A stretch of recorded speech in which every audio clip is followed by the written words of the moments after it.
On this video I would like to show you how to create beautiful backgrounds with Silk Microfine Glitter by Elizabeth Craft Designs. First you adhere a piece of clear double-sided adhesive on a piece of white cardstock. Then you remove the cover part of the adhesive and you would need to use two colors. I chose to use teal and yellow. Then you need a paintbrush, a coffee filter which is anti-static, and as a stencil we will use a lace. First place the lace onto the adhesive sheet and use the cover piece of the adhesive sheet to rub the lace onto the adhesive. This way the adhesive part will not get damaged. Then you take the yellow color. I chose to use the lighter color first. Normally you do it the other way around. And then I apply the yellow glitter over the coffee filter onto the lace. Make sure you get an even coverage, so all the parts are covered. This is really fine silk microfine glitter, so it goes onto the finest details. And that's what makes this glitter so great. You just have to make sure you get all parts covered with glitter, and you just dab the residue glitter back to the coffee filter where you can collect it and put it back into the jar afterwards.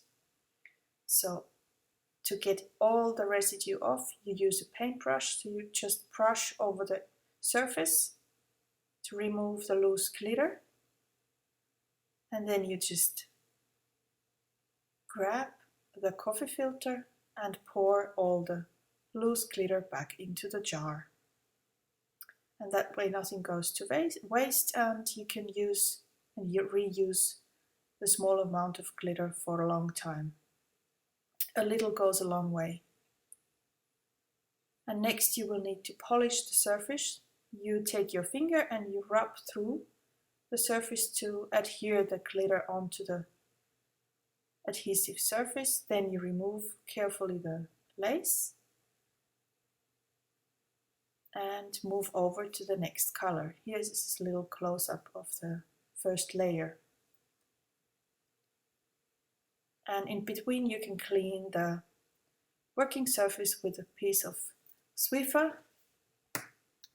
and then move over to the next color. And this time we will use teal.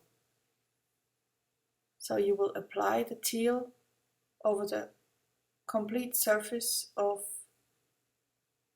the lace pattern, and it only sticks to the areas that are not covered with glitter yet. So all the white areas will now be turn blue in the end. Just make sure you cover all areas with the glitter. And then again you just dab off the residue, brush over the surface with a paintbrush to get everything off,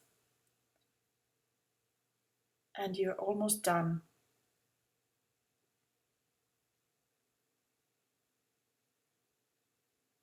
Now you need to place the finished pattern with the paper onto the working surface, and now you polish the glitter. Here you can see the difference. If you don't polish it, it will stay more matte and not that shiny. And when you use your finger and polish in one direction, the pattern will come through better.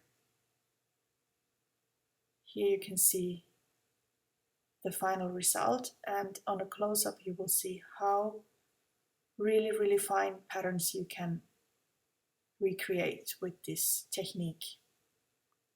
It's a really beautiful effect. And once you've polished it, nothing goes off anymore. As an alternative, you can use the die-cut dies leftover pieces, which is the cover piece of the adhesive sheet, and you can use that part as a stencil. And I've used the honeycomb pattern and to create these little paper strips, and I've used brown and green glitter for really strong contrast, starting with the darker color and finishing with the lighter one. And now I'll use the patterns to create 2 cards.